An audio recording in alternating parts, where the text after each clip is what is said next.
They said the Arctic Restoration Station would be depressing, but no one mentioned the beauty.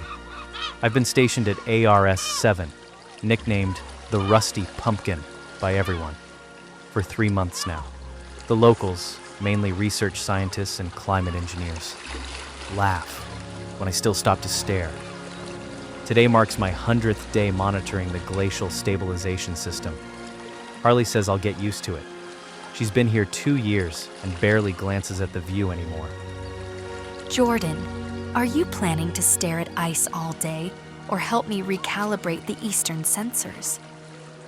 Her voice cuts through my comm as I stand on the observation deck. Below me, turquoise water ripples against the station's massive support pylons, unnaturally bright against the white of the surrounding glacier. Coming, I mutter, but I don't move.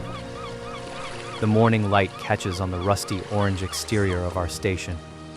Once bright safety orange, now weathered by the harsh elements. The massive circular monitoring hub, where I should be right now, juts out from the main structure, its observation windows reflecting the snow-capped mountains.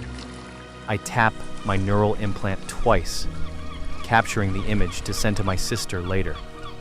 She wouldn't believe this place exists without proof. Hell, 5 years ago, neither would I. Jordan, the sensors won't calibrate themselves. Harley again. I sigh and turn back inside. The corridor hums with the constant background noise of climate control systems. Without them, we'd freeze in minutes. With global temperatures fluctuating wildly, the Arctic has become even more unpredictable. Sorry, I say as I enter the monitoring hub.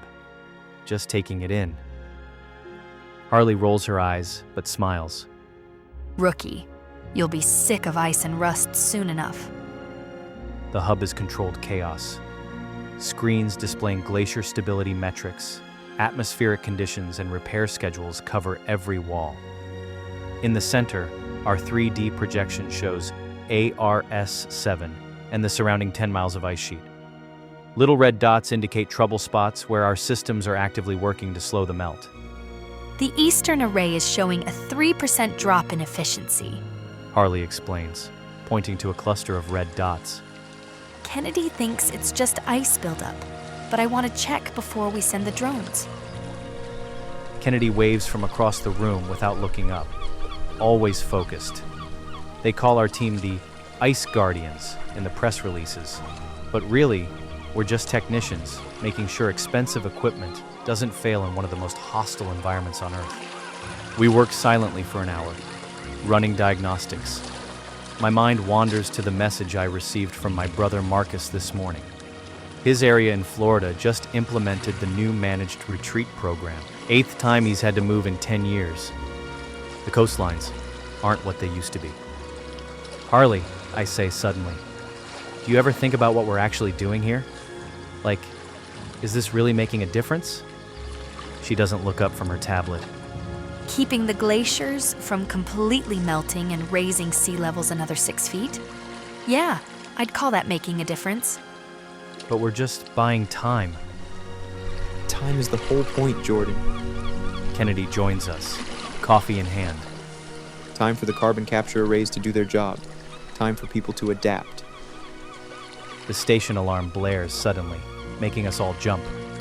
Structural integrity warning. Northeast quadrant, the AI announces calmly. We rush to the screens. A chunk of ice shelf has broken off dangerously close to our eastern sensor array. Shit. Harley mutters. The stabilizers should have prevented that. Kennedy is already mobilizing the emergency response drones. I watch the screens as tiny mechanical dots swarm toward the problem. This is what we train for, what we're here for. Outside the observation windows, the massive orange body of our station seems suddenly fragile against the vastness of white and blue.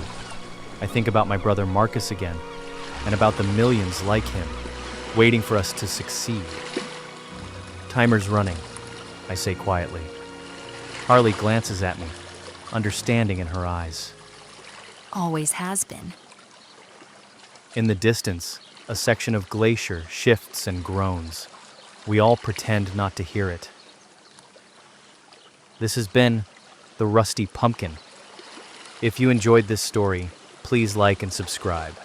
It really helps and is very appreciated. Thank you for listening.